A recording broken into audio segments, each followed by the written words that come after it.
President Biden's age and mental fitness have become top concerns for American voters. And, well, it's not hard to see why they would be concerned about how he's doing.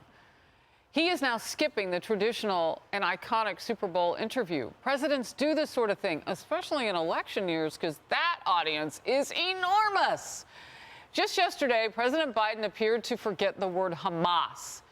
Oh, forget about it. Not just the word, the group, when he was asked about hostages being held in Gaza. There's some movement. There's been a response from there's been a response from the opposition, but yes, I'm sorry, from Hamas. Well, that's a really bad choice of words, because that's what he sees as his political opponents, the opposition. So he really couldn't think of Hamas. This past Sunday, Biden said he recently met with French President Francois Mitterrand, who passed away in 1996. Right after I was elected, I went to what they call a G7 meeting, all the NATO leaders. And I sat down and I said, America's back. And Mitterrand from France looked at me and said, you know, how long are you back for? Yeah, well, we know that this is true. Don't even bother asking the White House spokespeople about Biden's embarrassing mix-ups. Press Secretary Karine Jean-Pierre is not talking. How is President Biden ever going to convince the 3/4 of voters who are worried about his physical and mental health that he is okay, even though in Las Vegas he told a story about recently talking to a French president who died in 1996? I'm not even going to go down that rabbit hole with you, sir. What is We're the going to rabbit hole? Go ahead. He said he talked to Mitterrand. Go ahead. You saw the president in Vegas, in California. You've seen the president in South Carolina. You saw him in Michigan. I'll just leave it there. We'll get to the medical part in a second of all of this. Kayleigh McEnany, you've had that job. You know that question is coming. You know it's coming.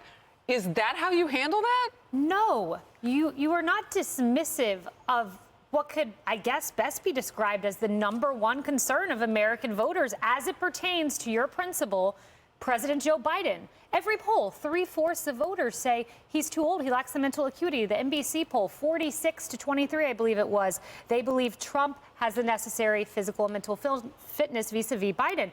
So you don't dismiss this as a rabbit hole, because the rabbit hole happens to be the assessment of the American people. What you do is what she sort of leaned into in the second part of that answer. I would have had a whole list in front of me. Right? Today, he was in the Situation Room for a briefing. Then he was on the phone with congressional leaders about the border wall. Then he, was with this special interest group. Then he went to 3 fundraisers. Like, you list out what he's doing. You don't dismiss the question, call it a rabbit hole, but.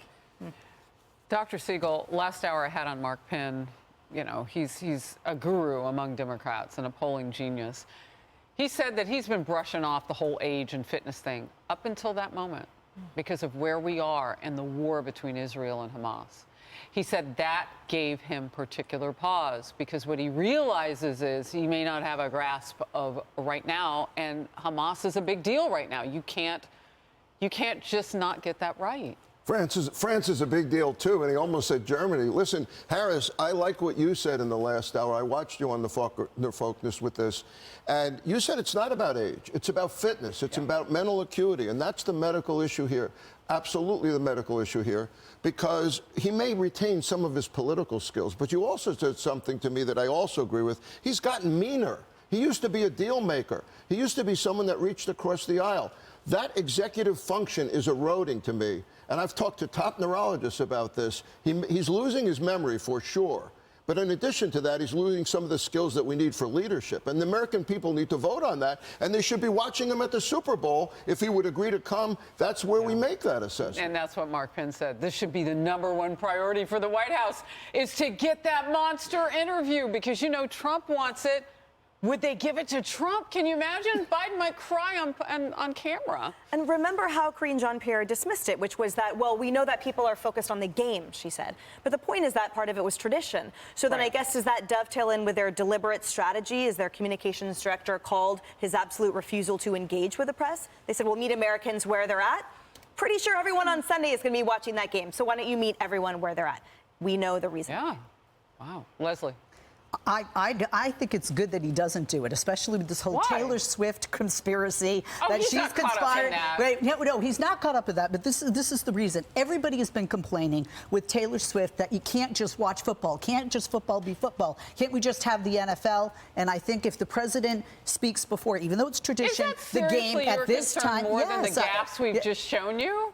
I'm saying I don't think that he should speak of the Super Bowl because I think you're trying to mix politics and football, and everybody wants to focus on football for the game. They like the pageantry too, not just football. It seems to me that all of the strategy time. of the White House has always been for this president, with the use of TikTok, with the use of influencers, as they say, to reach a wider audience at different levels. So if your point were true, then they would absolutely harness it because the whole point is the accessibility that it would afford them, not being a distraction. It would be great. Now we can get our message of success out to you guys.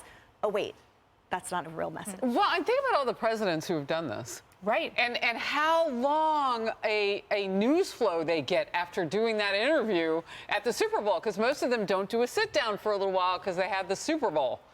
Wow. Hey everyone, I'm Emily Campagno. Catch me and my co-hosts Harris Faulkner and Kaylee McEnany on Outnumbered every weekday at 12 p.m. Eastern, or set your DVR. Also, don't forget to subscribe to the Fox News YouTube page for daily highlights.